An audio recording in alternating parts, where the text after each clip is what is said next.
நண்பர்களே, study with Abhi YouTube சேனல்லேருந்து நான் உங்கள் அபி. எதுக்காக இப்போ இந்த வீடியோ போடுறேன்னா, நிறைய பேர் கேட்குறது என்னென்னா, குரூப் 4 எக்ஸாம் 2025 வருமா வராதா அப்படின்னு. ஏன் இந்த கேள்வி உங்களுக்குள்ளே தோணிகிட்டே இருக்குது? குரூப் எக்ஸாம் வந்தால் என்ன வரலனா என்ன, நம்ம படிக்கிறத கான்சென்ட்ரேட்டோடு நம்ம படிச்சுட்டு இருக்கணும்.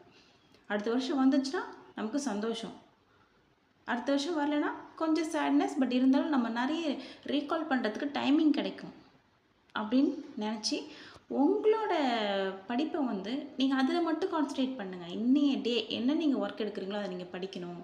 இல்லை அடுத்து என்ன பண்ணலாம், இன்னைய டே நமக்கு டைம் காலம் பொன் போன்றது இல்லையா? நம்மளோட டைம் நம்ம வேஸ்ட் பண்ண நம்ம லைஃப்பையே நம்ம வேஸ்ட் பண்ணிகிட்ருக்கோம். இதுதான் உண்மை. எப்பவுமே உங்களை நீங்கள் பிஸியாக வச்சுக்கோங்க. பிஸியாக வச்சுக்கிட்டே பல பிரச்சனை குறைஞ்சிடுங்க. முக்கியமாக ஹவுஸ் ஒய்ஃப்க்கு சொல்கிறேன்.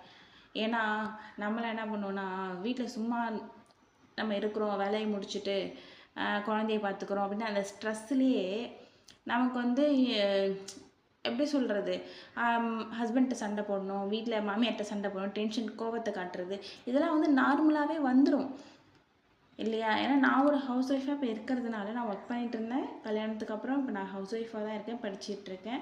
அதனால தான் நான் படிக்கிறது 4 பேருக்கு சொல்லிக் கொடுக்கணும் அப்படின்ற ஒரு இதனால தான் யூடியூப் சேனல் நான் ஸ்டார்ட் பண்ணியிருக்கேன்.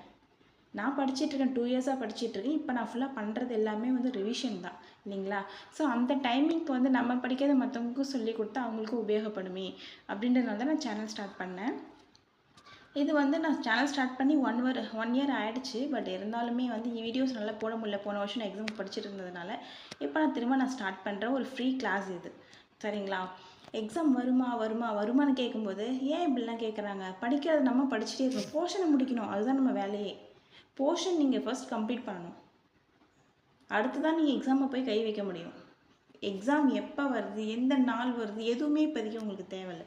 நீங்கள் ஸ்டார்ட் பண்ணுறீங்க படிக்கிறதுக்கு. இப்போ போன குரூப் 4 எக்ஸாம் ஜூன் 9 முடிஞ்சுது. அன்னைக்கு முடித்ததோட சரி, பாதி பேர் புக்கு முடியிருப்பீங்க, இன்னும் திறந்துருக்கவே மாட்டீங்க. ஏன்னா நோட்டிஃபிகேஷன் வரட்டும், அடுத்த நோட்டிஃபிகேஷன் வந்த பிறகு நம்ம படிக்கலாம், பிளானர் வந்த பிறகு படிக்கலாம், அதெல்லாம் தேவையே இல்லை. இன்னையிலேருந்து நீங்கள் படிக்க ஆரம்பிச்சிருங்க. உங்களோட படிப்பை நீங்கள் ஸ்டார்ட் பண்ணிகிட்டே இருங்க. ஒவ்வொரு நாளும் அட்லீஸ்ட் ஏதோ ஒன்று நம்ம கற்றுக்கிட்டோம் அப்படின்றது நமக்கு வேணும். இப்போ நான் அட்வைஸ் பண்ணுறது இப்போ நான் சொல்கிறது உங்களுக்கு காதில் நீங்கள் வாங்கிக்கிறீங்களா இல்லைன்னா அது எனக்கு தேவையில்லை. பட் நான் இப்படி இருக்கேன், நீங்கள் இப்படி இருங்கன்னு நான் ஜஸ்ட் உங்களுக்கு நான் சொல்கிறேன் இல்லைங்களா? அது இதில் எத்தனை பேர் நீங்கள் எடுத்துக்கிறீங்களோ அது உங்களுக்கு நல்லது. எடுத்துக்காதவங்க கொஞ்ச நாள் போக போக அதை தெரிஞ்சுப்பாங்க, அவ்வளோதான். நான் லைஃப்பில் நானும் எம்எஸ்சி முடிச்சுட்டு கொஞ்ச நாள் வேலைக்கு போகலாம், நம்ம ஃபேமிலி சுச்சுவேஷன் எப்படி இருக்கே அப்படின்னு சொல்லிட்டு நானும் வேலைக்கு போகணுன்ற எண்ணத்துக்கு தான் போனேன். அதுக்கப்புறம் கல்யாணம் ஆச்சு. கல்யாணத்துக்கு ஆனதுக்கப்புறம் இல்லை, நமக்குன்னு ஒரு ஐடென்டிட்டி வேணும். நான் நாளைக்கு கவர்மெண்ட் ஆஃபீஸர் ஆனால் அது என் ஹஸ்பண்டுக்கும் பெருமை, என் ஃபேமிலிக்கும் பெருமை, எனக்கும் பெருமை இல்லைங்களா? அதுவும் இல்லாமல் நமக்குன்னு ஒரு ஐடென்டிட்டி.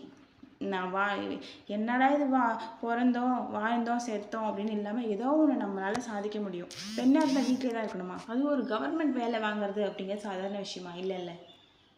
அதனால் எல்லா பெண்களுமே சரி, வீட்டில் இருக்கிறவங்க, வேலைக்கு போகிறவங்க, பெண்களை மட்டுமே நான் குறிப்பிட்டு சொல்லலைங்க. ஈவன் படிச்சுட்டு இருக்கிற பசங்க, வேலைக்கு போகிற ஜென்ட்ஸ் எல்லாமே வாழ்க்கை எதை நோக்கி போகுதுன்னு தெரியாமலே போயிட்டுருக்கோம் இல்லையா? அதனால் படிங்க. எக்ஸாம் எப்போ வருதுங்கிறதே மைண்டில் ஏற்றிக்காதீங்க. நீங்கள் படிங்க, போர்ஷனை முடிங்க. ஃபஸ்ட்டு பாதியோடு படிச்சுட்டு விட்டுறாதீங்க. கண்டினியூஸாக கன்சிஸ்டன்சியாக படித்து உங்கள் கோலை ரீச் பண்ணுற வரைக்கும் நீங்கள் படிங்க, சரிங்களா?